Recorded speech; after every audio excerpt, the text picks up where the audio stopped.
Yeah.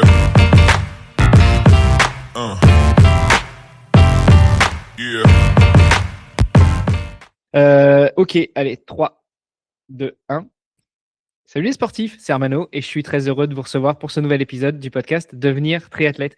Aujourd'hui, on va parler avec une personne dont j'entends beaucoup parler déjà depuis des années que je fais du podcast, que j'écoute du podcast et que j'écoute du podcast sportif notamment, mais encore plus parce que je sais qu'il collabore avec l'un de mes amis qui lui est en métropole, sachant que notre invité n'est pas en métropole, en tout cas pas aujourd'hui, pas basé à long terme en métropole. On va revenir avec lui là-dessus. Je suis très heureux de tendre le micro à Éric Lacroix. Salut Éric. Salut Hermano. Comment vas-tu? Écoute, très bien. Et c'est l'été ici, il fait 38 degrés, un petit peu chaud quand même.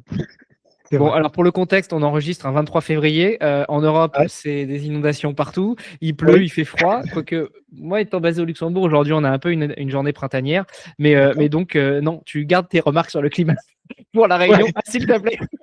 Ouais, j'habite l'île La Réunion, qui est proche de Madagascar, pas loin de l'île Maurice. Voilà, pour faire un petit état des lieux quand même, pour savoir où j'habite. Ouais. Effectivement. Et pourquoi je dis 38 degrés? Parce qu'effectivement, on est l'été. Chez nous, c'est l'été. L'été Oui, indien. sur l'autre hémisphère, donc là c'est Ça. l'été. Ça, il fait pas trop chaud, tu as quand même le polo, donc tu t'es habitué à la chaleur ou t'as pas trop de Ouais. problèmes pour t'acclimater à la chaleur ou c'est comment? Moi, j'habite depuis 20 ans maintenant à La Réunion. On s'est tropicalisé. Puis, bah là, le soir, ça se couvre un petit peu. Voilà, il y a des petites couches de nuages. Je suis un petit peu plus en hauteur aussi. J'habite un peu plus en hauteur, donc ça va. Il y a un petit peu de fraîcheur. On n'est pas trop mal, on va dire. On n'est pas trop mal. Bon, donc là, toi, tu as 38, mais tes collègues, enfin tes voisins qui sont au bord de la mer, ils ont plutôt 42, 43, c'est ça? Ouais, ça dépend. Tu sais, il y a 100 microclimats à l'île de la Réunion, donc ceux qui viennent s'entraîner ils sont quand même assez surpris quand ils viennent sur la diagonale des fous, tu sais, le Grand Raid. Ouais. C'est vrai que c'est un sujet vraiment thématique, ces changements de température, de climat, etc. Et c'est vraiment un travail à faire. Mais c'est intéressant, en tout cas. Bah tiens, justement, tu parles un petit peu de la diagonale, du Grand Raid de la Réunion, course mythique pour les trailers, peut-être un peu course souffrance pour les ultra trailers qui l'ont déjà faite, ça reste quand même le Graal du trail dans le monde entier, après l'UTMB ou avant, hein. Je vais peut-être pas te poser la question à toi, je pense que tu es biaisé. Mais toi, en étant un local, puisque tu l'as dit, ça fait 20 ans que tu habites à La Réunion, comment on vit ce grand raid quand on est à La Réunion, quand on vit à La Réunion? On le vit d'une manière passionnelle parce que c'est vraiment l'événement où on ne peut rien faire d'autre pendant ces 4 jours, sinon c'est pas la peine, ça marche pas. Parce que la Réunion vit pour le Grand Raid pendant au moins une semaine, on va dire. C'est culturel. Vraiment, c'est ancré culturellement dans la population. Il y a pas mal de personnes, bah, en fait, ils viennent en famille. Tout le monde est touché par quelqu'un qui va courir une des épreuves. Ah, ça représente 7500 coureurs à peu près, mais parce qu'il n'y a pas que le Grand Raid, hein, il y a maintenant 5 épreuves. Mais tout le monde se sent touché, et puis bah, ça fait vivre vraiment intensément. Ça permet de montrer aussi l'île à ceux qui viennent la découvrir. Il y a vraiment une logique d'accueil, de chaleur humaine. Et puis en même temps, il y a cette idée d'une course très difficile, très technique, où je viens de l'évoquer sur les écarts de température, etc. Donc ça fait un petit mix assez sympa. On ne revient pas indemne, même qu'on soit athlète de haut niveau ou pas. En fait, on ne revient pas indemne de cette épreuve. C'est vraiment génial. Moi, j'adore. Je vis complètement à 100% pendant cette semaine. Je l'attends toujours avec grande impatience. Et toi, tu l'as déjà couru, le raid, le grand raid? Ouais, Ou en l'une des 2000 cinq courses? j'ai fait le Grand Raid en 2007, j'ai terminé. Ouais, ouais, ouais. Et c'est vrai que je me suis dit plus jamais. Et moi, j'ai tenu ma parole. C'est parfait. Je me Il suis l'a plus retrouvé jamais fait. vraiment mal, très très mal, comme un légume. Moi, j'étais plutôt coureur, hein. Coureur à pied de marathon, de course de montagne sur des formats assez courts, jusqu'à 50, ça allait. Mais alors là, faire 160, c'était pour moi, avec 10 000 mètres de dénivelé, ça a été vraiment une épreuve. Mais je voulais voir, en fait, et comme j'ai accompagné des personnes sportivement, puis après mentalement là-dessus, c'est bien de l'avoir éprouvé, parce qu'on sait vraiment comment ça se passe, comment les athlètes peuvent passer par des caps immensément difficile, parce que ça reste quand même, on va dire, de l'extrême de masse. Hein, c'est pas de l'extrême d'aventure ni de performance, on est sur l'extrême de masse, mais ça reste quand même un petit côté extrême, parce que il faut quand même être un petit peu préparé pour se taper entre 24 heures et 66 heures avec 10 000 mètres de dénivelé dans les sentiers, quoi. Ouais, il y en a des courses comme ça qui sont mythiques. Il y a Hawaï pour les triathlètes. Mhm. Il y a l'UTMB, toujours dans le Ouais. trail, mais moins loin que la Réunion. Ouais. Historiquement, c'était quand même la Réunion c'est quand même la Réunion qui Ouais, tient la palme. 1989. Hein. Ouais. 89, hein, donc on est un petit peu plus ancien. L'UTMB c'est 2003, donc il y a quand même un delta d'années. Mais ouais, on n'appelait pas ça le trail à l'époque, on appelait ça des courses de montagne, voilà, des randos de montagne, des choses comme ça, comme on veut. Mais c'est le trail a évolué vraiment dans les années 2000, quoi, on va dire. Autant l'UTMB, course de montagne, je vois. La Réunion, pour ceux qui ne connaissent pas, est-ce que tu peux qualifier ça de course de montagne? Alors oui, il y a 10 000 mètres de dénivelé positif sur 160 bornes, mais ça monte à combien à La Réunion? Ben, en fait, le sommet Piton des Neiges il est à 3070 mètres, donc ce qui est pas trop mal quand même. Mais la particularité, c'est qu'on va très vite du battant des lames au sommet des montagnes, comme dit un ouvrage. Ça va très vite, on peut monter assez rapidement, on peut se taper 2000 mètres de dénivelé en l'espace d'une heure et demie, 2 heures, quoi, si on va assez vite. Donc c'est voilà, c'est quand même intéressant. Puis bah, c'est quand même 3 cirques qui sont posés. C'est un gros caillou qui est posé sur la mer, avec 3 cirques, voilà, Salazie, Mafat et Silaos. Et c'est volcanique. Il y a encore le volcan qui a fait des siennes, voilà, il y a une semaine. Donc c'est encore en activité. C'est une île intense, comme on dit. Elle est intense par beaucoup de choses, que ce soit aussi bien les conditions météo que le terrain, que les habitants. Enfin, tout est intense et on le vit bien. Ça va. Bon, bah, j'imagine, ça doit être bien agréable à vivre. Alors normalement, tu as dû entendre une différence au niveau de mon son. J'ai mon micro qui Mmh. s'est déconnecté, mais c'est pas grave, on va pouvoir continuer. De toute façon, l'essentiel, Ok. c'est que c'est le contenu plus que le contenant.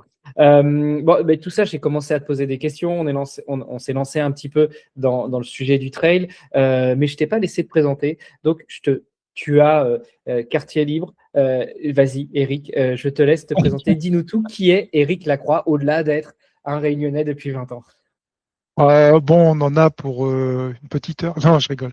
Ça Euh, va, c'est toujours il vous restera 6 difficile minutes. de, c'est toujours difficile de se présenter parce qu'effectivement, d'un point de vue identitaire, on va toujours partir sur le côté du travail, l'identité culturelle et l'identité professionnelle. Mais bon, j'ai 60 ans. J'ai eu 60 ans cette année, ouais, en effet.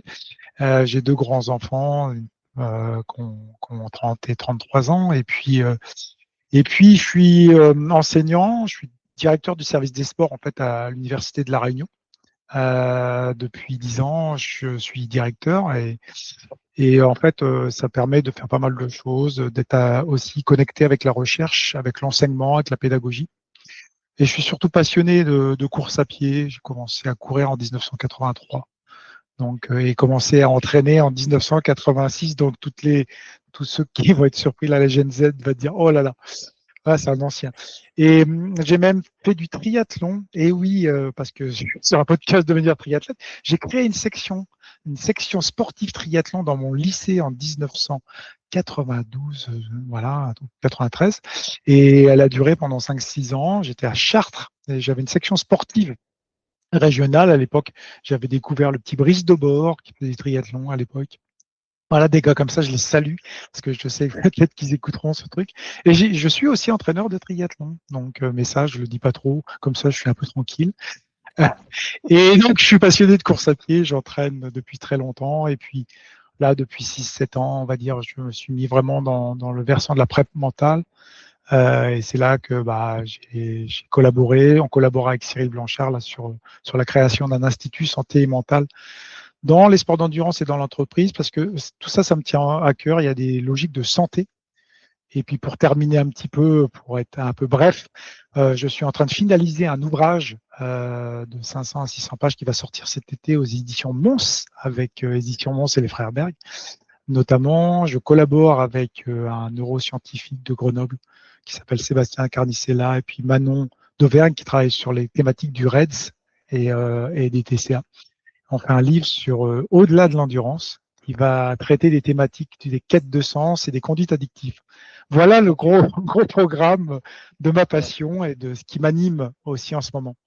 Merci pour la présentation. Juste pour revenir sur les deux acronymes que tu as dit, le REDS et le TCA. Donc, TCA, c'est trouble du Ouais, comportement des comportements alimentaire et le REDS. alimentaires. Ouais. Ouais, le RED, c'est le syndrome de déficience finalement qu'on rencontre, un syndrome de déficience alimentaire souvent qui est lié, pas qu'alimentaire, hein, mais qui est lié au fait que les athlètes s'entraînent beaucoup et il y a un déficit entre ce qu'ils produisent comme énergie et ce qu'ils vont aussi prendre comme eux énergie d'un point de vue de la nutrition, d'un point de vue aussi des soins, etc. Donc voilà, on est là-dessus. C'est assez complexe, mais c'est des thématiques qui sont très très présentes de plus en plus dans les sports d'endurance parce qu'elles amènent à plein de troubles et notamment des fractures de fatigue, des problèmes biologiques, des problèmes physiologiques et évidemment, on vient de le signaler, des blessures, quoi. Mais au-delà de ça, c'est des thématiques qui nous tiennent à cœur, sur lesquelles il faut parler dans les sports d'endurance, notamment. Ouais, le REDS, ou aussi connu sous le nom de REDS, ce fameux Ouais, syndrome. c'est ça, c'est ça. C'est en fait, si on, si j'évoque Manon, si je lui dis Redes, elle Vas-y, va me vas-y, crier vas-y. dessus. C'est Reds. En fait, maintenant, on prénomme Reds. Puis il y a pas mal de bagarres en ce moment entre le côté du Reds et puis le côté du surentraînement. Mais il y a une logique entre les deux et ils se regroupent en fait entre le surentraînement et le Reds. Et c'est deux entités qui se regroupent et sur lesquelles on retrouve des choses communes, mais il y a des particularités de chaque côté aussi. Voilà. C'est des sujets que j'aimerais bien aborder, notamment plus avec les femmes, parce que c'est vrai que, alors, ça Ouais, touche aussi les hommes, mais ça reste les femmes qui sont peut-être le plus visiblement impactées, entre guillemets, bien sûr, notamment parce que souvent ça déclenche des aménorrhées chez les femmes. Et c'est enfin ça. bref, et je ne suis pas spécialiste du sujet, mais c'est des sujets que de temps en temps j'ai abordés avec certaines invitées EES, mais sur lesquels j'aimerais bien aussi faire des épisodes ou une série d'épisodes justement pour rentrer beaucoup plus dans le détail, déjà pour alerter et puis aussi Bien sûr. pouvoir La informer prévention. les gens. Voilà, la prévention. Ouais, c'est Euh, ça. Tu as raison de signaler, juste, je t'ai coupé, mais par rapport à la prévention, c'est fondamental dans les sports d'endurance. Et la logique de prévention, elle passe aussi par la compréhension. Et quand on comprend, finalement, quand on va s'entraîner, la manière dont on s'entraîne, c'est très, très important. C'est une position aussi méta, parce que voilà, on n'est pas aussi des robots. Enfin, peut-être qu'avec l'IA, ça viendra. Mais en tout cas, on n'est pas des robots. L'idée, c'est de comprendre ce qu'on fait. Et quand on comprend, on peut percevoir un petit peu plus les signaux de prévention et éventuellement éviter toutes ces dérives et notamment aussi les blessures, parce que quand on est blessé, on peut plus s'entraîner, hein. c'est clair, c'est clair. Et peut-être que on n'a pas fini ta présentation, on y reviendra, mais c'est peut-être l'occasion aussi de déborder un peu sur le sujet de la dictologie et notamment la dictologie au sport, Hein. qu'on appelle la Hum, bigorexie, si je ne m'abuse. hum, C'est vrai que on en parlait un petit peu en off. Il y a le comportement de certaines sportives et de certains sportifs qui ont eu un niveau certain dans le passé et hum, qui reprennent hum. après une activité physique qui parfois se disent ah bah c'est dur, c'est difficile. Quand je pense à ce que j'arrivais à faire avant, etc. Bon, ça, à la limite, c'est peut-être une prise de conscience. Et même quand on sait, on a du mal à le faire. Mais on a aussi toutes ces personnes qui se disent, bah, finalement, oh non, je suis pas bien, j'ai mal, je suis fatigué, je sens des douleurs ici et là. Mais si j'arrête de m'entraîner, je vais perdre tous les bénéfices de mon entraînement. Et ce que j'essaye avec mes invités, et peut-être moi aussi, mais en tout cas par la voix de mes invités, de faire passer comme message, c'est qu'il vaut peut-être mieux s'arrêter une semaine que de s'arrêter 6 mois ou un an parce que tu as déclenché des gros pépins. Donc je sais pas ce que tu en penses toi là-dessus, Eric. Ah, tu vois, je suis en train de sourire parce qu'effectivement, le fait de dire de s'arrêter, c'est déjà une question qu'on va poser. Donc, ce que j'en pense, effectivement, je me suis aussi formé, je ne l'ai pas dit dans la présentation, j'ai passé un diplôme universitaire d'addictologie. La dictologie, c'est quand même important de bien comprendre ce que c'est parce que l'addiction est une maladie. C'est une pathologie. Ça touche allez, 1 à 5% de la population dans chaque domaine, mais il y a des addictions aux produits comme il y a des addictions comportementales. Et parfois, les deux sont liés. C'est-à-dire, à un moment donné, vous allez fumer. C'est le produit qui va instaurer des mécanismes dans votre cerveau. Voilà. Mais au fil du temps, c'est le comportement même de fumer qui devient indispensable. C'est-à-dire il y a une sorte de dépendance comportementale. Et l'inverse peut être aussi valable. C'est-à-dire une dépendance comportementale peut amener aussi à des produits. On voit bien où je veux en venir. C'est-à-dire que le fait d'avoir une dépendance comportementale, tu parlais de la bigorexie, ce qui est un petit peu faux dans les sports d'endurance, parce qu'en fait la bigorexie, c'est globalement les gens qui ne se sentent pas assez musclés. Voilà, le terme est exact, c'est on va faire beaucoup par exemple de muscu. C'était valable vraiment dans les sports de musculation, de renforcement, etc. Qui n'est pas totalement faux, mais c'est pas totalement ça. C'est une conduite, on va dire, de dépendance à la pratique sportive parce qu'on va sécréter des endorphines, parce qu'on va sécréter plein d'opioïdes, etc. Et puis en même temps, il y a une dépendance comportementale qui s'installe. Donc, ce qu'il faut dire par là, c'est que c'est très très complexe le sujet et c'est vrai que il peut y avoir à un moment donné une création d'un manque, c'est ça en fait, et on peut le déceler. Et en fait, pour le déceler, c'est assez facile. Il faut savoir s'il y a des effets un peu compulsifs d'abord. C'est-à-dire souvent c'est ça. Est-ce que je peux pas m'empêcher, c'est ce qu'on appelle le craving, c'est-à-dire j'ai une envie irrésistible par exemple de fumer, mais je suis dans l'avion, mais c'est pas approprié. Bah, j'ai envie irrésistible d'aller courir, mais en fait je suis en réunion, mais je peux pas y aller. Voilà, tout se regroupe un petit peu cet effet compulsif et puis après il y a l'effet, on va dire de le fait de manque de contrôle. Ça c'est très très important parce que ça peut tendre à une certaine anxiété, bah, voilà, et un processus qui est long. Le contrôle, c'est que finalement, il y a une perte de contrôle qui peut se mettre en place ou la volonté de tout contrôler d'un autre côté, ce qui peut entraîner aussi finalement de dire si je vais pas courir, je vais grossir, je vais pas. Voilà, c'est finalement une sorte de sensation de perte de contrôle de quelque chose. Et puis le dernier point, c'est en fait beaucoup de C. Hein. Il y a les 5 C de Carilla, il y a les 3 C comme ça dépend, mais il y a beaucoup de C. Mais c'est les conséquences. Les conséquences sur la vie professionnelle, la vie familiale et aussi sur sa santé en priorité. Parce que, voilà, et le dernier C, c'est la chronicité. On voit bien que compulsion, manque de contrôle, conséquences, craving, chronicité, tout ça amène finalement, et ça c'est décliné par des manuels de psychiatrie américaine, le DSM-5, où on peut trouver ce genre de comportement. Donc, faut être précis quand on parle de conduite addictive. Attention, le terme addict est souvent employé un peu à tous les moments, mais ça reste quand même une pathologie. Voilà, faut le dire quand même, c'est important. Bon, quand ça fait 15 jours que j'ai pas couru et que ma femme me dit va courir, tu saoules, est-ce que c'est Elle a le raison, moment où je commence à ressentir le manque? c'est elle qui.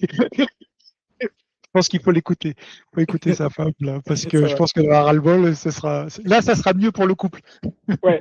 Non, Ça sera plus- mais au-delà de la blague, tu parlais Ouais. aussi de cette Ouais. sensation de manque que peut générer Mm. Mm. l'arrêt d'une Mm. activité Mm. physique et sportive, parce que quand on pratique, on sécrète des hormones, l'hormone du plaisir, l'hormone de la récompense, etc. C'est ça. C'est Et ça. c'est vrai que à partir de combien de temps, vu qu'on est un peu sur le sujet, alors évidemment, tu peux pas Mm. donner une réponse générale, mais en moyenne, quelqu'un qui court Mm. beaucoup, à partir de combien de temps il va commencer vraiment à ressentir ces manques? Est-ce que ça va être quelques heures, quelques jours, quelques semaines?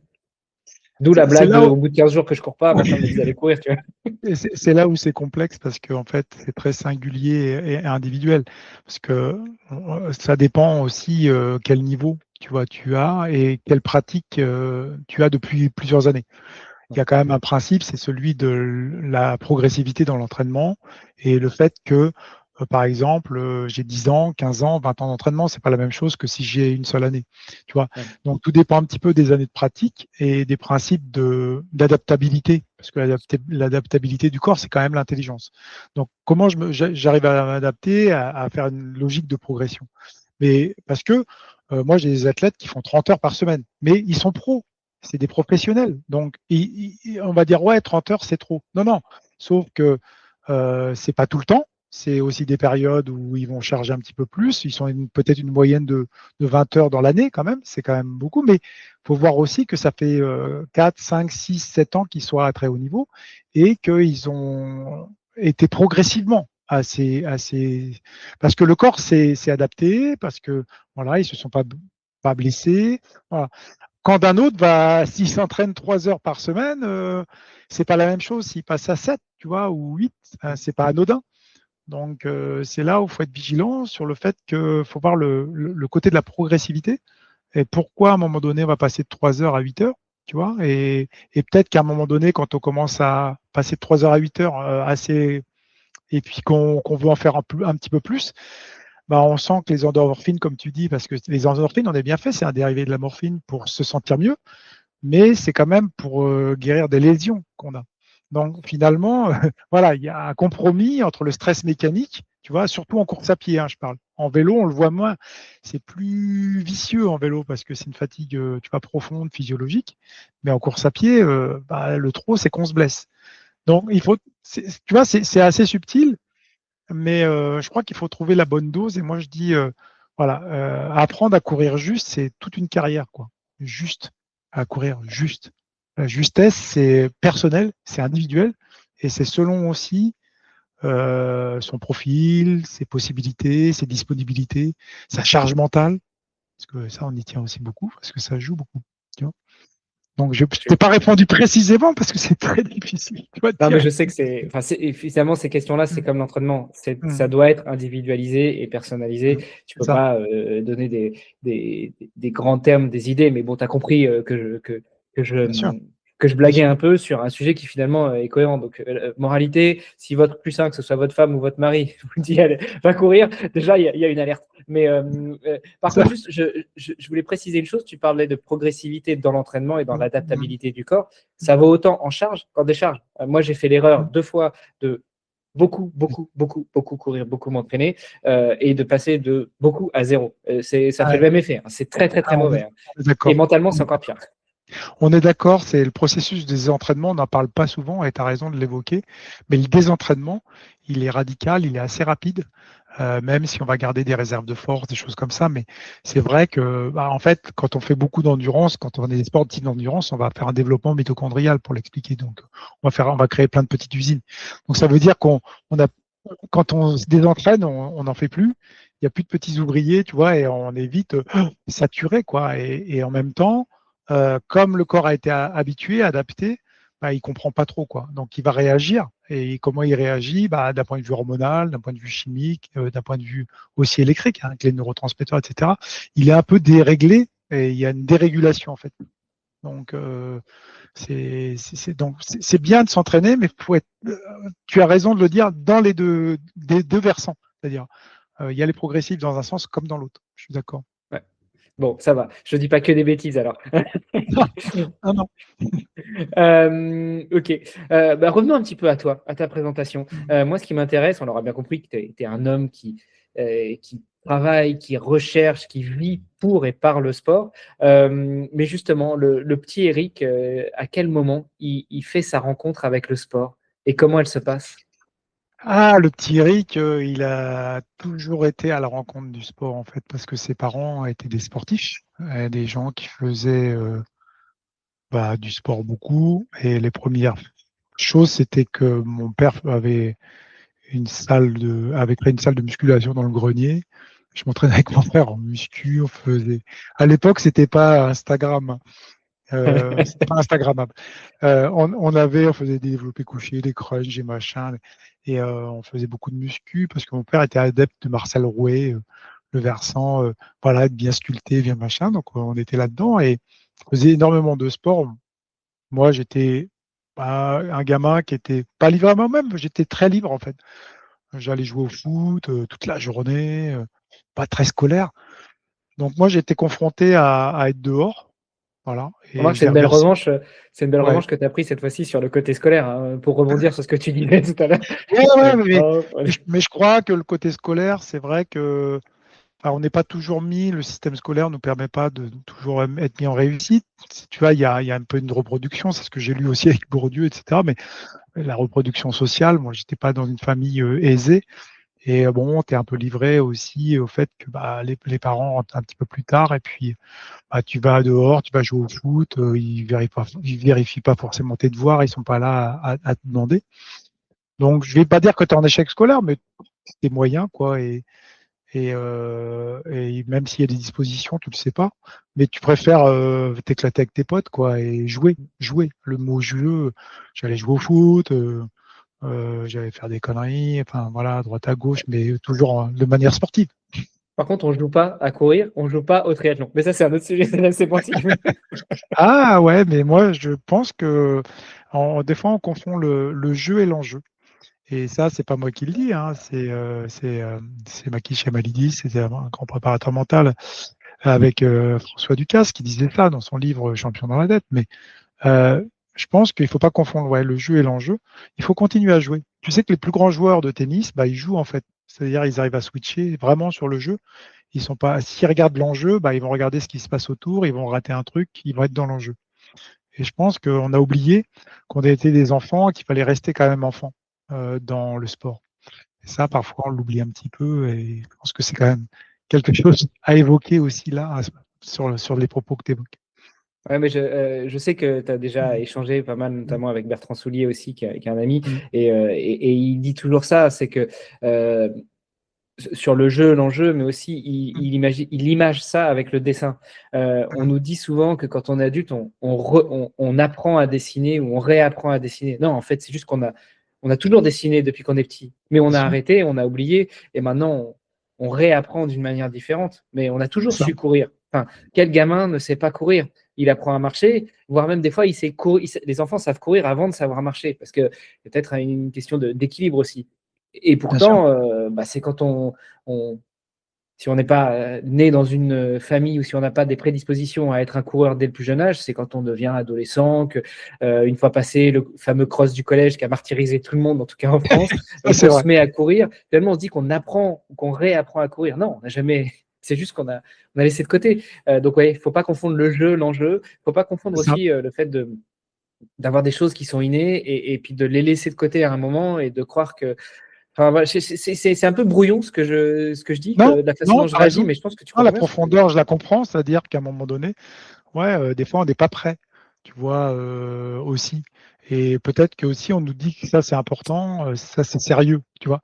C'est ce côté, attention, maintenant, on rentre dans un monde sérieux. Et Ouais, les ça, c'est sportifs, trouverez-vous un vrai boulot. ouais, non, mais c'est ça. Je trouve que c'est un peu, tu vois, une injonction quelque part à notre cerveau de te dire qu'à un moment donné, finalement, c'est fini, hein, les choses, on joue plus, quoi. On rentre dans la cour des grands et ça doit être, tout est important, tout est des enjeux, etc. C'est totalement faux. C'est totalement faux parce qu'en fait, il faut aussi qu'on ait cet espace où on se sent un peu libre, où on se sent un peu jeu, que le cerveau il puisse ne pas être pris parce qu'on rentre sinon dans un processus. Et ça, justement, on fait des formations, nous, là-dessus, sur le processus de stades qui sont l'anxiété. L'anxiété, c'est finalement une projection de la peur d'avoir peur que notre cerveau est prédictif, que quelque chose arrive alors que c'est juste dans l'avenir. Et on n'arrive plus à lâcher. Tu vois, et ça, l'anxiété de performance, c'est un gros sujet dans notamment les athlètes à bord de la compétition. Et parce que ils sont dans cet espace, tu vois, où attention, c'est sérieux quoi. Ça rigole Ouais. pas. Donc il y a tel coureur, il y a tel machin. Et puis j'ai pas préparé ça. Et puis en fait, on s'en fout un peu. C'est quoi, tu vois, le but. Tu vois, le but, c'est quoi pour toi? C'est quoi la quête que tu vas faire dans ton épreuve longue? C'est Alors, qu'est-ce que tu viens chercher? Tu vois. dans un sens, je comprends tout à fait ce que tu dis. Mm. De l'autre, je me dis que tout ça, c'est peut-être dû aussi à notre société. Aujourd'hui, un sportif de haut niveau, s'il ne performe pas, au bout de 6 mois ou d'un an, parfois ça va beaucoup plus vite que ça, il perd ses sponsors, il perd le soutien de l'État qu'il représente, etc. Donc, tu ne peux pas complètement occulter l'enjeu de ta prestation le jour J. Non, mais c'est un mélange, c'est un mixte intéressant. C'est-à-dire que quand tu regarderas aussi les athlètes de très haut niveau, ils ont les deux.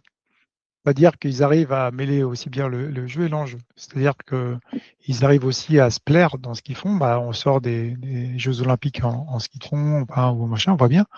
Voilà, ils sont dans leur truc, ils sont dans leur trip et voilà, s'ils pensent vraiment à l'enjeu, ça ne veut pas dire. Mais ils ont tellement bossé, tellement travaillé en amont.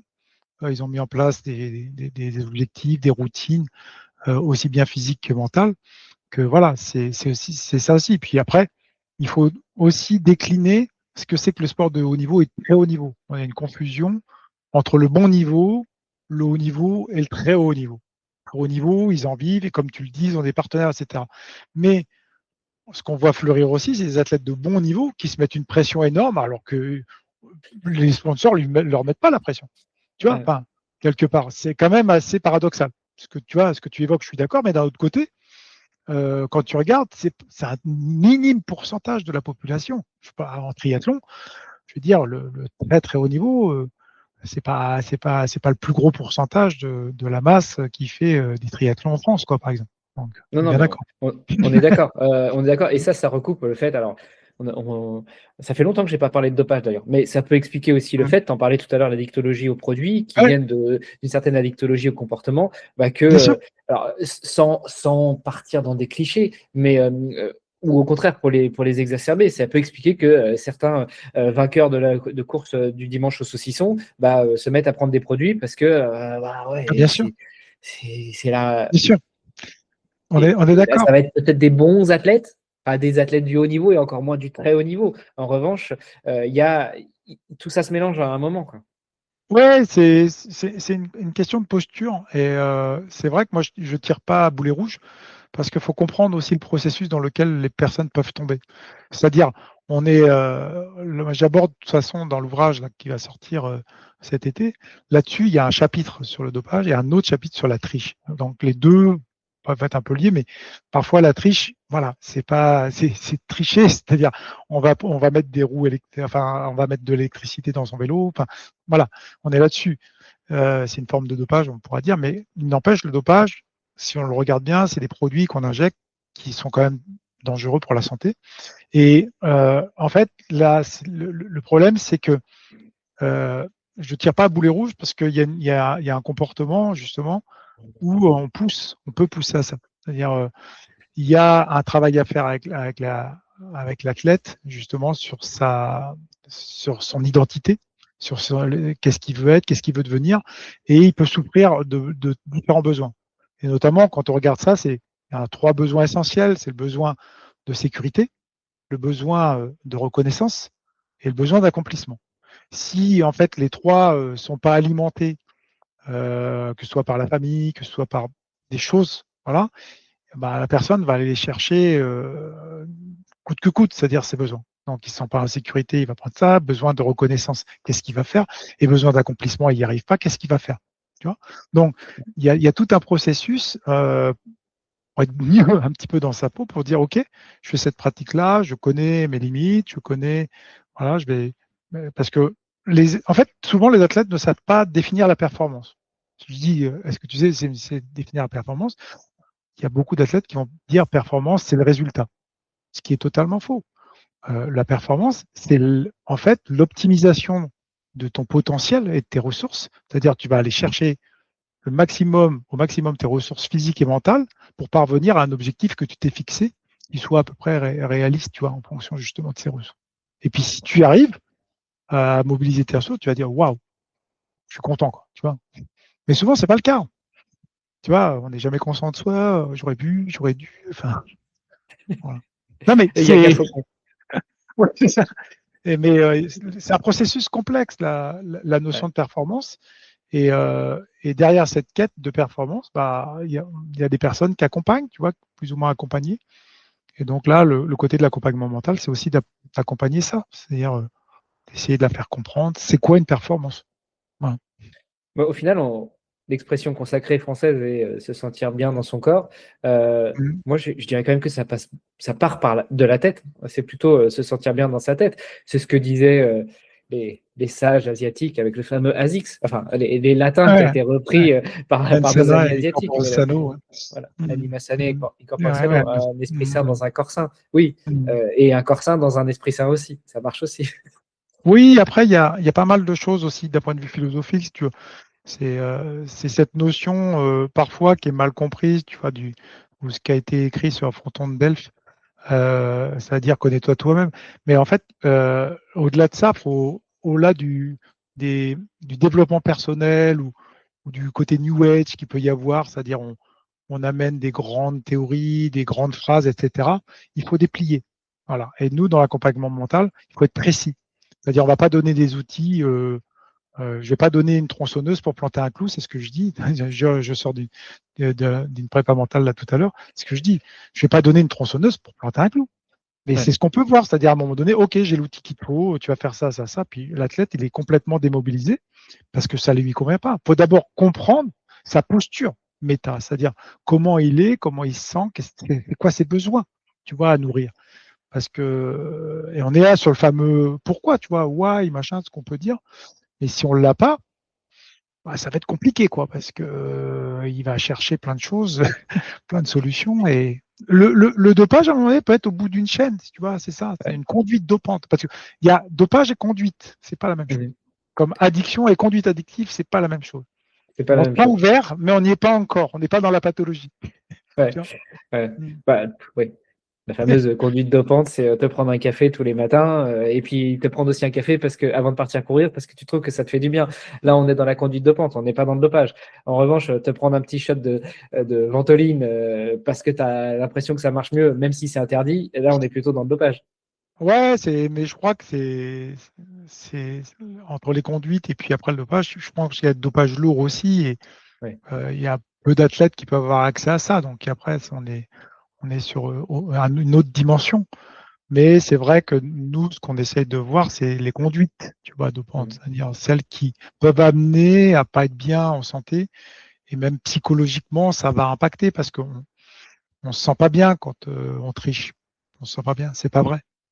On n'est pas bien dans sa peau. Ouais. Donc, ça amène plein de problématiques derrière, aussi bien avec la famille, avec les proches, avec soi-même.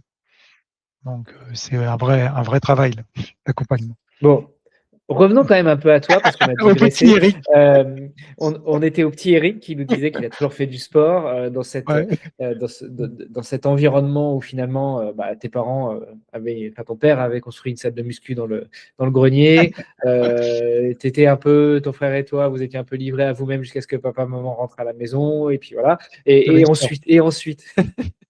En fait, ouais, ensuite, c'est que bah, mes parents, par contre, m'ont éduqué à une chose intéressante, c'est que dans les années 70, 80, j'ai été élevé à la vie claire. Il ne faut pas faire de pub. Mais je mangeais du pain complet, je mangeais des produits bio, alors que c'était pas du tout à la mode. Et Ouais, ça, je les remercie énormément parce qu'en fait, toute cette jeunesse, d'un point de vue ce qu'on appelle l'épigénétique, m'a apporté pas mal de choses pour continuer à manger sainement. Et en même temps, bah, ils se sont mis à courir et j'ai commencé à courir à l'âge de 16-17 ans. Moi, je disais à mon père, il me faisait chier quand il allait courir. Et puis à un moment donné, il m'a dit, allez, viens, on va sur une compète. Et t'as vu, tu l'as refait, hein. Tu as dit que tu as commencé à courir à 16-17 ans. Pourtant, tu savais courir depuis que tu étais tout petit, hein. c'est ça. Mais ça me faisait chier, bon, parce que j'aimais jouer, tu vois. Et pour moi, courir, c'était pas forcément jouer. Et donc, je me suis dit, bon, si je fais la compète bah, et que je fais un truc sympa, peut-être que je continuerai. Puis, bah, en fait, j'avais gagné en junior une compétition de 18 km. Et puis, je me suis pris au jeu. Et puis après, je suis rentré à la fac en STAPS. Et la course à pied, elle a tout géré, en fait, pour moi. Ça m'a permis de me remettre dans un moule, on va dire, plus en lien avec ma philosophie de vie. C'est-à-dire, je me suis modéré sur certains trucs. Et puis, ça m'a permis aussi le besoin de reconnaissance. Quand on est, quand on est jeune, il y a ça aussi. Des fois, dans la scolarité, on n'est pas forcément reconnu. Et la course à pied, bah, quand tu gagnes une coupe, quand tu gagnes une course, bah, tu frimes un peu, quoi. Tu es content. Mais au moins, ça te valorise et ça permet un cheminement. Je trouve que c'est intéressant de reconnaissance personnelle. Et ça m'a permis de continuer. Puis après, j'ai trouvé du plaisir, quoi. Parce que j'ai commencé à m'entraîner tous les jours. Et par contre, après, jusqu'à des moments, après le CAPEPS, après, enfin, j'étais à Paris, hein, j'étais à Paris 10 Nanterre où j'ai fait mes études. Et puis après, je suis revenu dans la région parisienne où là, je courais 2 fois par jour. Pendant 10 ans, j'ai couru presque 2 fois par jour. Voilà, c'était. Donc, le processus d'addiction, je le connais un peu. Oui, c'est ce que j'allais Euh, dire. voilà. Et oui, et je l'ai reconnu beaucoup plus tard. Mais c'est pour ça aussi que ça m'a intéressé après à étudier ça. C'est-à-dire Et, et, pourquoi s'entraîner deux et, fois par jour. et aujourd'hui, justement, avec le recul, j'allais te poser la question, pourquoi? Est-ce que tu arrives maintenant, avec les années, avec l'expérience, avec ta formation, avec tes Mmh. recherches, est-ce que tu arrives maintenant à te dire, mais pourquoi tu t'infligeais ça? Si je peux utiliser C'est le une terme infliger. c'est une bonne question, docteur. Oh non, non, non, non, absolument pas. L'idée, c'est juste Je qu'éventuellement rigole, je rigole. les auditrices et les auditeurs comprennent. Oui. Non, mais tu as raison de l'évoquer. C'est-à-dire, on sait pas forcément tout le temps pourquoi, mais au bout du compte, il y a une volonté de remplir, tu vois, des choses, de remplissage. Voilà. Il y a, à un moment donné, il y a cette notion de remplir. Alors peut-être que c'est lié à l'ennui, c'est lié à la volonté de vouloir être reconnu, etc. Il y a un petit peu de tout ça, mais c'est une recherche finalement identitaire de reconnaissance perpétuelle, mais c'est sans fin. Donc, et on se modère pas.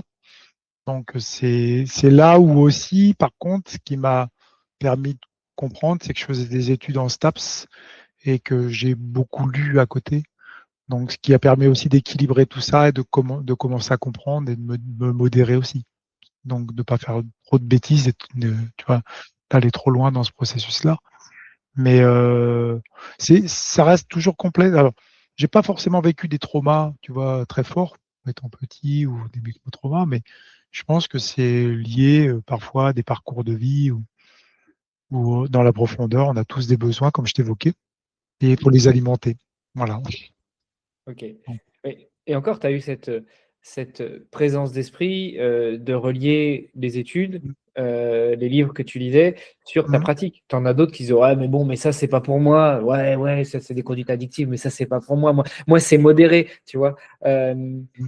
Ouais. et Oui, justement oui, c'est le vas-y. déni, ça, on appelle ça.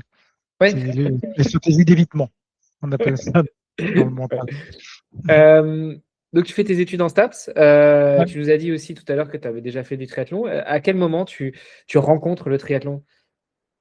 Bah, dans les années 90, justement, où j'ai fait des formations pour être entraîneur et sur Orléans, machin, bon, voilà, et puis après la création d'un pôle section sportive, j'ai trouvé ça intéressant parce que ça permettait aussi de faire des sports croisés pour les. Je trouvais ça bien pour les élèves parce que on faisait pas que de la course à pied. Ouais. On allait faire des sorties vélo, on nageait 3 fois par semaine.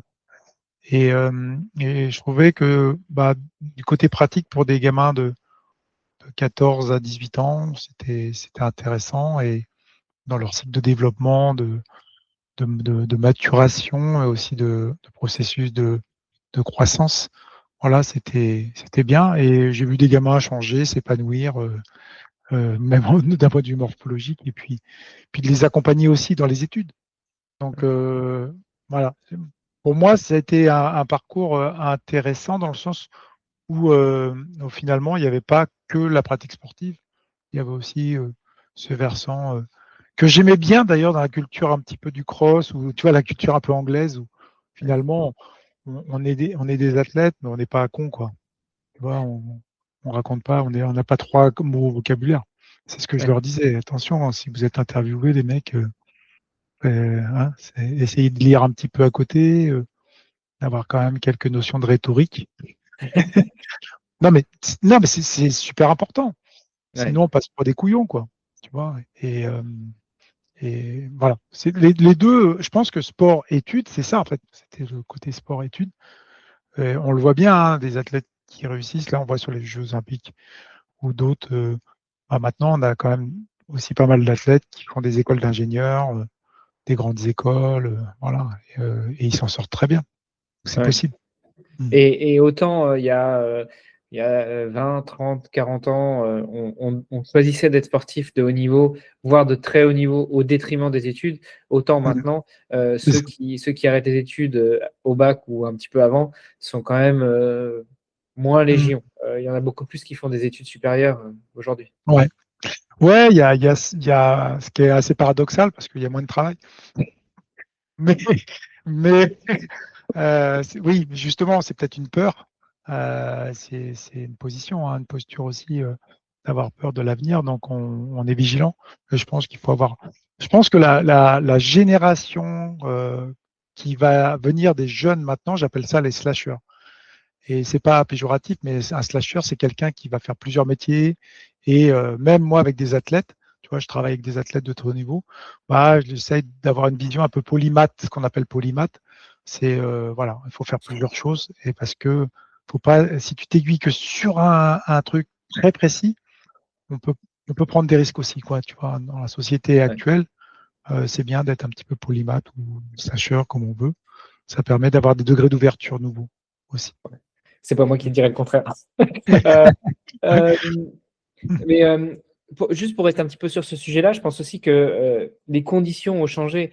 Il y a 20-30 ans, pour être sportif de haut niveau, déjà, il y avait très, très peu d'élus. Il y a toujours très, très peu d'élus, mais Mmh. surtout, en tout cas en France, on était peut-être un petit peu moins aidés. Ouais. Ah oui. Maintenant, il y a des établissements Mmh. universitaires, des établissements secondaires qui intègrent des cursus de sportifs de haut niveau. Il y a des aménagements d'horaires. Euh, L'État aide un peu certains, Un peu. jamais assez, on est bien d'accord. Moi aussi, je ne veux pas dire le contraire, hein. J'ai quand même produit un podcast sur justement comment est-ce qu'on construit et qu'on finance une carrière de sportif de niveau. Donc, D'accord. et j'en ai rencontré beaucoup, beaucoup, beaucoup qui avaient des problèmes Ouais. à financer leur carrière. Malgré tout, c'est quand même peut-être un petit peu plus, je dirais pas simple, mais simplifié ou aidé maintenant. Et surtout quand la détection est précoce. À 12-13 ans, on peut déjà intégrer vraiment un sport-études. Avant, il fallait être dans les grandes villes pour le faire. Maintenant, il y en a partout. Et puis après, on peut évoluer tout en continuant à pratiquer au plus haut niveau et à étudier au plus haut niveau. Ouais, je mettrais aussi une sorte de nuance dans ce que tu évoques, c'est-à-dire dans la génération peut-être qu'on va avoir. C'est que on est dans une société qu'on appelle postmoderne, c'est pas moi qui l'ai inventé, mais Tu parles de la où génération La Flemme? non, c'est une génération postmoderne, c'est que c'est les écrans. Ah oui. Et ça modifie énormément aussi l'impact du sport de haut niveau parce qu'en fait, on est aussi sur le régime influence, tu vois, d'influenceurs. Ça change la donne parce qu'en fait, ceux qui sont un peu démunis pour rentrer dans ce type, tu vois, de côté de l'influence, bah c'est un peu plus compliqué pour eux parce que voilà, c'est faut être visible.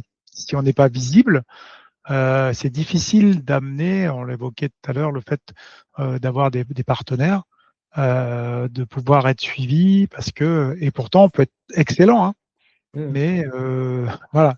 Donc, il y a ce versant-là aussi qu'il ne faut pas négliger et qui rentre en ligne de compte, c'est-à-dire les écrans et le fait de, finalement de l'impact des écrans sur le sport de haut niveau, entre guillemets.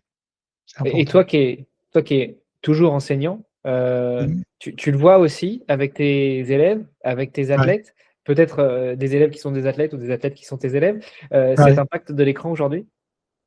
Ah oui, oui, c'est des thématiques d'ailleurs qu'on travaille. Moi, je fais de la prépa mentale avec des étudiants à la fac. Et on parle de ça, c'est-à-dire de l'implication. Et mon mémoire sur la dictologie était basé sur les écrans, en fait. Parce que c'est pas considéré forcément comme une addiction, mais il y a eu des rapports qui ont été faits nationaux. Oui, oui, mais il faut le savoir, dans le DSM-5, c'était pas forcément considéré. Non, je sais, Il y a le après, quand code tu as des d'éthique. enfants qui sont ados, tu te rends compte que c'est effectivement une addiction. Mais Ouais, non, il y a une confusion entre, si tu veux, le côté de l'addiction aux jeux vidéo, qui est vraiment le game disorder, voilà, qui est vraiment là mis dans le DSM-5, voilà.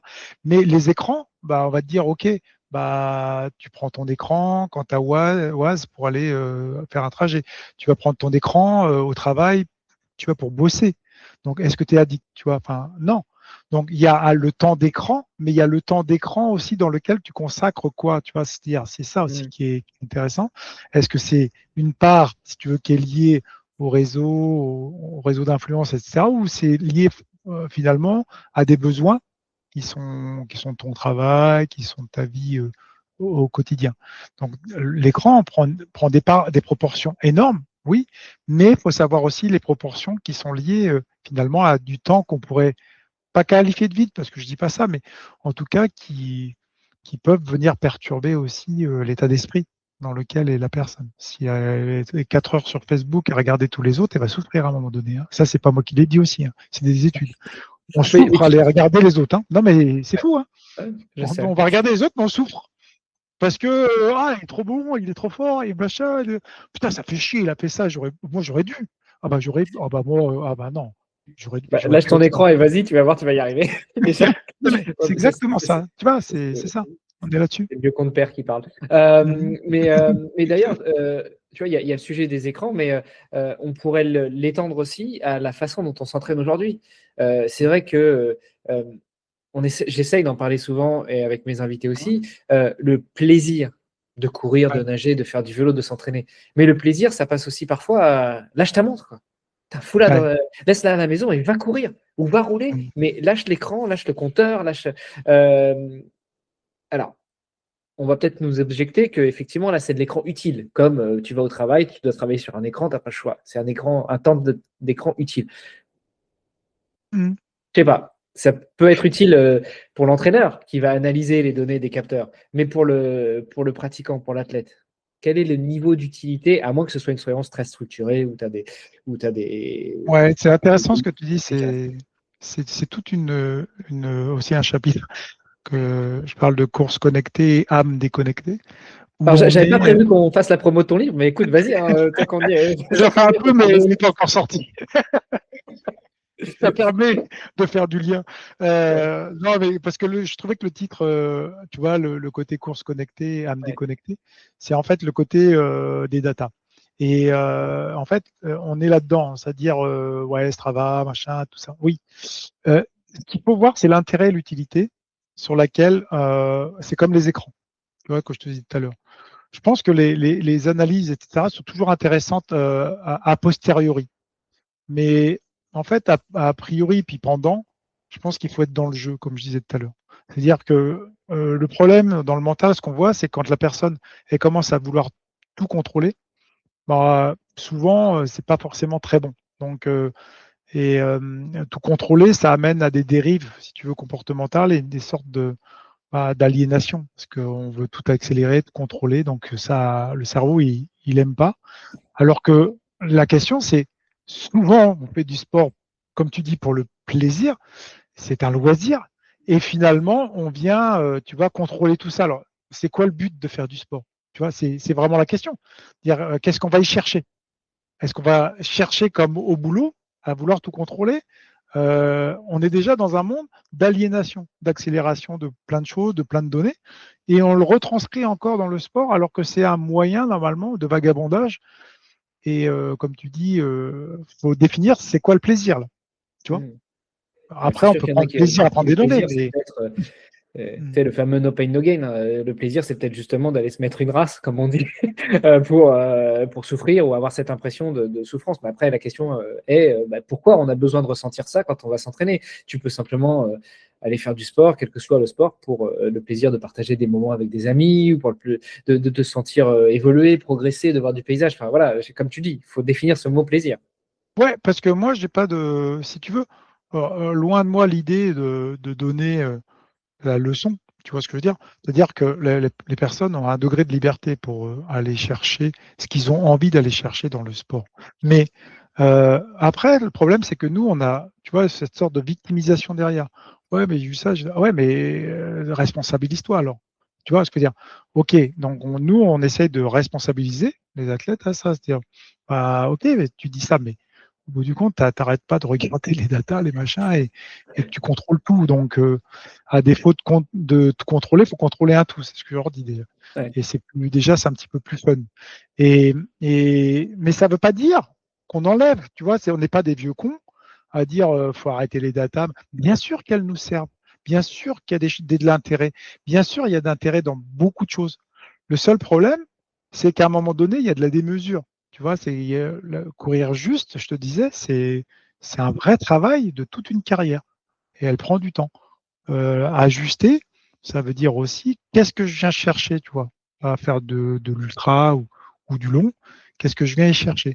Mais ça ne veut pas dire que moi j'ai renié le fait à un moment donné d'avoir des petites zones de contrôle. C'est normal. Parce qu'il faut qu'on soit dans une allure, dans un tempo, dans un machin. Mais le problème, c'est que tu vois, il peut y avoir une dérive aussi des data. Ils viennent inculquer une sorte de robot. Il y a l'IA pour ça, il est beaucoup plus fort que nous. Mais justement, tiens, parlons un petit peu du courir juste. Je voulais juste te partager une anecdote, enfin du vécu. En 2023, moi j'ai préparé la traversée de la France en courant. J'ai fait ça avec mon ancien entraîneur et lui était très data, mais data en tant qu'entraîneur. Tu prends ta montre, on va voir ce que ça va donner, etc. Et au contraire, il m'encourageait aussi des fois à aller courir sans la montre. Je lui disais non, mais je la mets au poignet comme ça, tu as les données. Et puis non, tu laisses ta montre chez toi, tu y vas sans rien. Si tu fais 1 heure, tu fais 1 heure, tu me diras après, de toute façon, on s'en fiche. C'est pas la séance qui va tout changer, hormis sur l'aspect mental. Donc, on a fait 9 mois de prépa, j'ai couru 4500 bornes, et puis après, je suis arrivé à mon départ pour la traversée de la France, 1400 km, entre 70 et 80 par jour. Et au début, je prenais la montre, je prenais cardio, ça a duré 2 jours. Et très vite, j'ai viré tout ça, en fait, parce que justement, je voulais ressentir ce plaisir, cette émancipation d'être seul avec moi-même, mais aussi seul avec les autres que je pouvais croiser sur le parcours, ou écouter le chant des oiseaux, regarder les paysages, etc. Rien que le silence, déjà, c'est. Déjà, le silence. Il Non, paraît que je cours comme un éléphant, donc c'est pas tout à fait le silence. Non, mais voilà, c'était juste pour illustrer ce point-là. C'est-à-dire, oui, il y a le besoin de contrôle, mais peut-être qu'à un moment aussi, il y a cette overdose du besoin de contrôle qui fait que, et c'est peut-être ça aussi que vous cherchez dans la prépa mentale, c'est faire le clic, le switch à vos athlètes pour leur faire comprendre que Oui, l'idée, c'est justement de ne pas les pousser à. Enfin, on n'est pas sur des injonctions ou des jugements. Tu vois, on est là, tu vas éprouver, tu vas faire des expériences, tu reviens. Et finalement, ça prend du temps aussi parfois. Mais les expériences sont toujours intéressantes. Mais c'est toujours se questionner aussi qu'est-ce qu'on vient y chercher. Parce que sans décortiquer à fond, c'est quand même intéressant. C'est que souvent, c'est nous qui nous projetons, tu vois, à des contraintes. Alors que des fois, il n'y en a pas. C'est tout simple d'aller courir finalement. Tu vois, on se projette beaucoup, beaucoup de contraintes parce que il y a un travail à faire sur le regard des autres, il y a un travail à faire justement sur le besoin de reconnaissance, il y a un travail à faire. Tu vois, c'est ça en fait qui vient nous impacter parce qu'au fond, notre cerveau, il fonctionne comme ça. Et en fait, tu vois, il y a une sorte de programmation dont il faut parfois se défaire parce que ouais, c'est sérieux, parce que c'est machin. Ah non, pourquoi? Tu vois, c'est toujours aussi. Moi, j'aime bien parler de l'éloge de la nuance, tu vois, d'être nuancé, d'avoir des petits pourcentages, des fois, de dire, OK, un petit peu de rébellion là-dessus. Ah non, pourquoi pas? Tu vois, enfin, c'est intéressant. Ouais, c'est Mais pourquoi intéressant. tu me dis ça? Mais pourquoi pas aussi? Ah oui, faut être chiant un peu dans la vie. Sinon on est des animaux, enfin, et les animaux ont une certaine intelligence conceptuelle et aussi de l'émotionnel quand même. C'est sûr qu'ils ne s'emmerdent pas pour savoir quand est-ce qu'ils doivent aller courir ou pas. Hein. Déjà, c'est animal. C'est-à-dire, si je cours, c'est parce qu'il y a un danger ou alors parce que j'ai envie de bouffer. Exactement. C'est rarement Fight autre or chose. flight. Ouais. Voilà. Et donc, revenons à la définition du courir juste. C'est quoi le courir juste qui peut être lié aussi au juste courir, non? Ouais, c'est pas loin, c'est une belle nuance. Voilà, un bel exercice de style, bravo. J'aime bien. Euh, c'est vrai que ce courir juste avec juste courir, c'est pas loin. C'est le fait que c'est d'être en cohérence. Parce que le cerveau, lui, il a besoin d'être en cohérence tout le temps. C'est-à-dire, si tu donnes pas la fin d'une histoire, il va essayer de la chercher, il est mal. Donc, il faut que tu sois cohérent avec toi-même et il faut que tu trouves une certaine. Moi, je travaille là-dessus sur le côté incarner ce que tu es. Je donne toujours l'exemple de la bagnole, c'est un peu con, mais c'est un peu automobile, mais tout le monde comprend. Quand tu vas conduire pour la première fois, tu vas faire ton permis de conduire. Putain, c'est immense la bagnole là-dedans. Tu rentres, t'es comme un fou. Tu t'es paumé, quoi. C'est grand, tu as plein de choses à faire, il y a plein de choses à voir, tu regardes pas complètement la route et tout ça. Et en fait, au bout du compte, tu vas créer ce qu'on appelle des routines, des heuristiques, tu vois. Parce qu'au début, c'est plein d'algorithmes qui se mettent en place. Et puis après, tu vas créer des routines. Et au bout du compte, tu vas faire des heures et des heures et des heures. Et ta bagnole, tu vas être capable de la garer au centimètre près. Ce qui est quand même fou, parce qu'au départ, c'était pas ça. Au départ, déjà, la conduire au centimètre près, c'était compliqué. Alors la garer. Tu te prends des tôles au début. Mais après, tu vois, tu vas garer au centimètre. C'est-à-dire, tu es capable d'incarner, c'est-à-dire dans ton cerveau, il y a une intelligence conceptuelle de l'espace qui vient mettre en place des routines. Et ça, parfois, on n'est pas capable de le faire avec son corps. Tu vois, c'est-à-dire, le mec, en fait, quand tu vas prendre une voiture et que tu as tant d'essence ou tant d'électricité dedans, tu vas pas partir à 7000 tours. Tu sais que tu as 100 bornes à faire et que tu as une batterie à 100 bornes.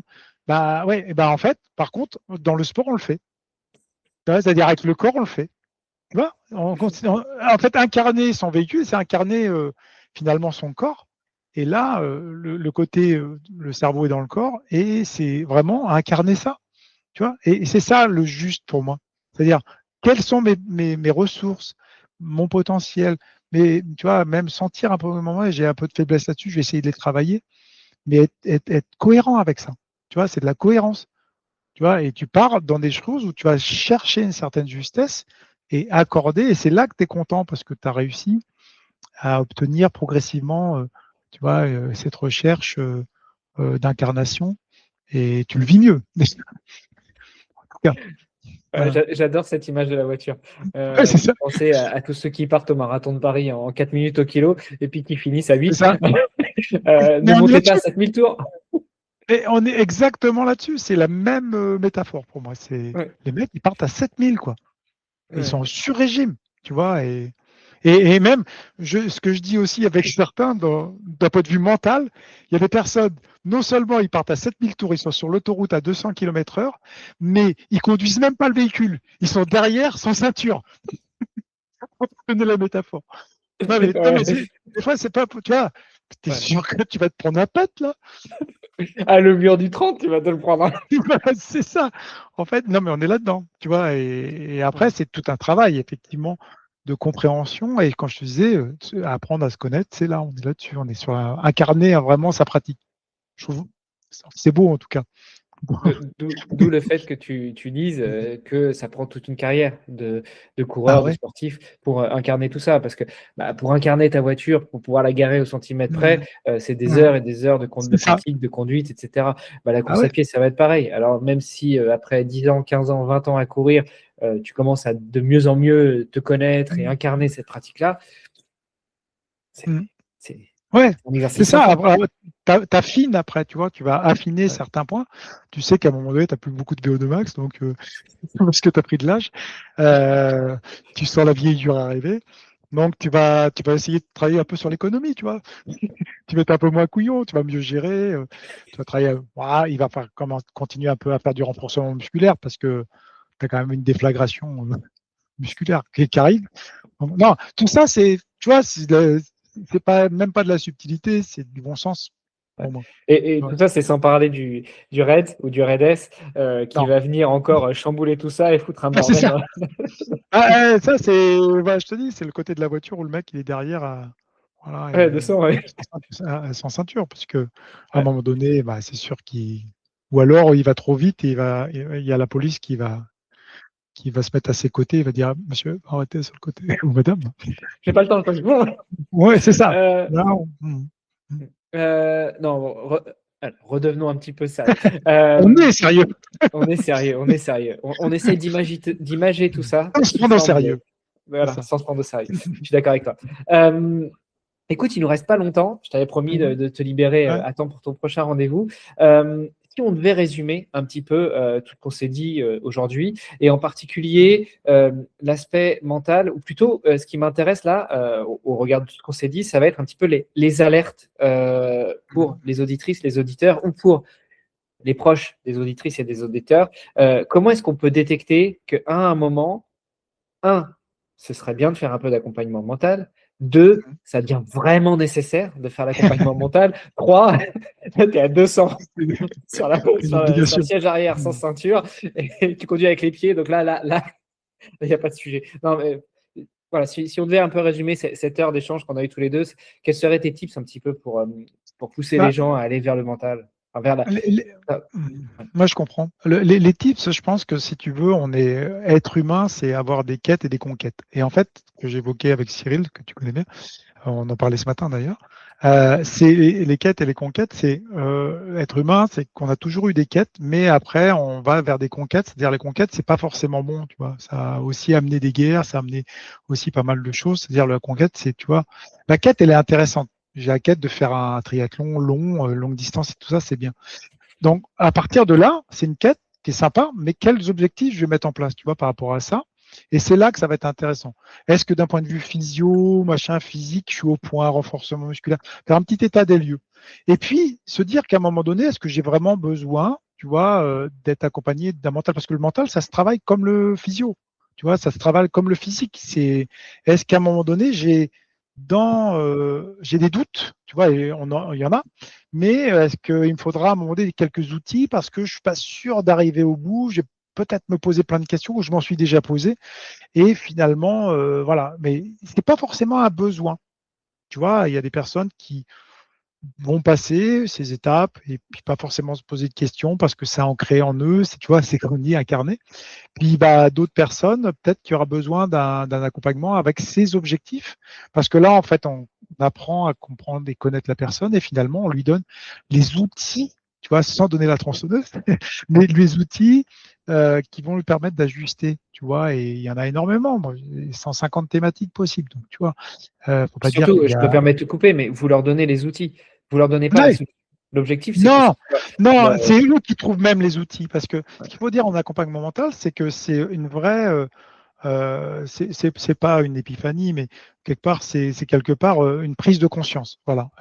Ouais, en fait, je fais ça, mais je sens que, ouais, ben, en fait, je suis con, je fais ça, en fait, mais pourquoi? Tu vois, et après, bah, tiens, je vais mettre ça en place. Tiens, je vais mettre un petit outil en place, voilà, un peu de visualisation, du langage, parce que j'ai des pensées parasites, par exemple. À un moment donné, mais qu'est-ce que je fous là? Putain, c'est normal un peu hein, de ruminer. Mais sauf que quand tu le dis pendant 4 heures, ça fait un peu long de rumination, tu vois. Et pour le cerveau, je pense qu'il aime pas ça, tu vois. Et il y a ces notions aussi, tu vois, d'abandon, même si c'est un mot, tu vois, qui est fort, qui peut être violent. Mais tu vois, c'est tout ça. Il faut ajuster avec le langage, avec la visualisation, après, tu as des outils, tu as de la respiration, tu as plein de choses. Mais l'idée, c'est ça, c'est de faire un état des lieux, surtout sur sa quête et sur laquelle on a les besoins, tu vois, qui vont les accompagner. Et si ça se passe bien, si on continue à prendre du plaisir, si finalement on accepte, tu vois, il y a de l'acceptation de plein de choses, que c'est une épreuve dure, etc., il n'y a pas forcément un besoin. Et je pense que c'est dès l'instant où il commence à avoir une souffrance, c'est là, tu vois ce que je veux dire, la souffrance, c'est une interprétation, tu vois, un peu de la douleur, de la peur, de plein de choses. C'est une interprétation de notre cerveau. Donc c'est là où nous, on peut intervenir et d'être des accompagnants. Tu vois, on Hein. accompagne en fait des personnes. C'est là Mais la pour ça, il justesse. faut avoir Mm. un peu de clairvoyance sur son état du moment ou sur ses quelques faiblesses. Ouais, Mais quelqu'un qui n'en a pas conscience, tu vois, quelqu'un qui nous écoute là, est-ce que tout le monde va se dire, ah ouais, ce serait peut-être ouais. bon que je fasse un peu de prépa mentale. Ça ne veut pas dire que tout le monde en a besoin. Ouais, je suis Mais, d'accord. mais à quel moment on va pouvoir se poser la question, en fait? Ah, mais c'est la grosse question que s'est posée Prochaska dans l'addiction. Prochaska, je t'invite à regarder. Mais Prochaska s'est posé la question. C'est-à-dire quelqu'un qui fume et que tu lui dis arrête de fumer, il n'y a pas pire. Parce que pour ton cerveau, si tu dis à ton gamin arrête, arrête, arrête, il va dire va te faire foutre, je continue. Tu vois. Parce que le cerveau, il est contradictoire et il a horreur de ça qu'on lui dise qu'on arrête. Et en fait, la personne de lui dire lâche prise, tout ça, il n'y a pas pire. Parce qu'il ne peut pas lâcher prise. Il ne peut pas.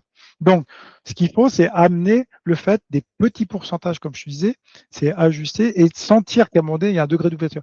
Ah, la personne va commencer à dire ah, j'aimerais bien arrêter de fumer. Hop, ah, par là, tu dis OK, je prends. Et il y a des personnes qui sont isolées, je suis bien d'accord avec toi, mais des fois, c'est l'entourage qui va dire. Voilà, tu vois, ah, tu as pensé à ça, qu'est-ce que tu aurais pensé? Voilà. Et tout dépend de l'entourage, tu vois, c'est fortement familial, les clubs, les machins, tout ça, c'est important aussi. Et notamment dans l'addiction, c'est important, comme c'est important dans l'accompagnement mental. La personne qui est isolée, c'est pas forcément bon. En tout cas, Ok, voilà, elle s'isole et c'est difficile de la détecter parce ouais. qu'elle vit avec ses problèmes et elle n'a pas envie d'en sortir. Quelqu'un qui va fumer beaucoup, elle ira fumer beaucoup. Quoi. Tu vois. Bon, moralité, faites du sport avec des copains, des copines, allez dans des clubs. Ouais, Euh, ouais, le côté, le lien social, c'est hyper important. Mm. Normalement, j'ai 2 questions signatures sur le Ouais, podcast. Le oui. podcast s'appelle Devenir triathlète. Je demande toujours à mes invités, à ton avis, quel est ton meilleur conseil pour devenir triathlète? Tu as fait un peu de triathlon, tu as monté une section sportive, donc je peux quand même te poser la question. Il faut être un peu con, non? Je rigole. C'est pour ça que moi, ça fait longtemps que j'y suis, Faire parce que je trois suis très, sports, très- faire 3 sports alors qu'on n'a pas le temps. Non, devenir triathlète, je pense qu'il faut aimer vraiment les sports d'endurance. Aimer justement, je trouve que c'est un très très joli sport, une très jolie pratique. Quand je dis toboggan, c'est pour être un petit peu taquin, mais c'est un très joli sport parce qu'il est complet. Aller nager, ça permet quand même à un moment donné de souffler, d'être dans un environnement comme l'eau, c'est génial. Le vélo, bah, c'est un sport quand même extraordinaire pour sentir cet air, cette évasion. Puis la course à pied, bah, ça vous apporte beaucoup plus d'endorphines parce qu'il y a des chocs. Donc automatiquement, bah, c'est très complémentaire. Et de mêler les trois avec ces enchaînements, ces transitions, je trouve que c'est un très beau sport, quoi. Moi, j'adore ce sport en tout cas. Voilà, Ouais, donc sans oublier le fait de pouvoir croiser entre la course à pied et le vélo, c'est et le ça. vélo et la course à pied aussi. Ouais, c'est des multi-enchaînements en fait aussi voilà, qui permettent aussi, on parlait de polymath tout à l'heure, bah, on est en plein dedans quoi, dans le sport. Ouais. Là, c'est polymath du sport et je trouve que c'est un joli sport pour ça. Moi, j'avais beaucoup aimé et j'aime toujours regarder ce sport, hein, que ce soit les Ironman ou. Et d'ailleurs, j'entraîne une femme qui va faire l'UTMB, mais qui a déjà, je crois, gagné l'Ambraman, je crois, un peu comme ça. Bon, n'hésite pas à partager mes contacts. Et puis, dernière question, je demande toujours à mes invités où est-ce qu'on peut les joindre, où est-ce qu'on peut les contacter, où est-ce qu'on peut s'attacher à leur service. Donc, c'est le moment où tu peux faire ta promo, donner tes contacts. Non, mais j'ai juste un site, moi, qui s'appelle, où je fais pas mal de petits articles vulgarisés, qui s'appelle ericlacroix.com, tout simplement. Ok. www.ericlacroix.com. Et puis après, sur LinkedIn, j'aime bien être sur plutôt Link. Après, je suis sur Facebook, Insta, mais moins. C'est moins le trip, quoi. Je suis moins dans le trip là-dessus.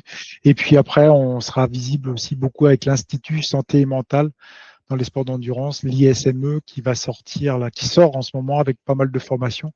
C'est Mental Endurance, le site Mental Endurance, avec Ciel Blanchard et pas mal d'experts dedans. Il y a Guillaume Billet, il y a François Castel, Nadine Desrands, Anthony Berthoud, Stéphane Johnson. On est plein d'experts qui travaillent sur cet institut dans les années à venir. Voilà. Bon, quelques noms que j'ai déjà eu sur le podcast ou que j'ai déjà rencontrés. J'avais eu la chance de J'imagine. rencontrer Stéphane quand j'étais venu une fois pour champion de ma vie. Mmh.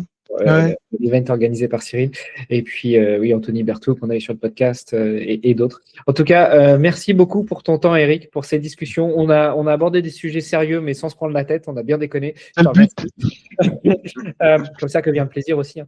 Ouais. Et puis, je te souhaite une bonne continuation et à très vite, j'espère. De toute façon, il va falloir qu'on se fasse un épisode aussi avec Cyril, un de ces quatre. Avec Cyril, plaisir. que j'ai eu ici il y a quelques années. Et puis, on réabordera à nouveau le sujet de la santé mentale, mais à trois cette fois-ci.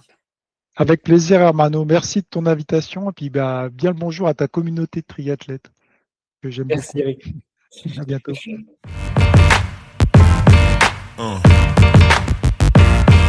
Yeah.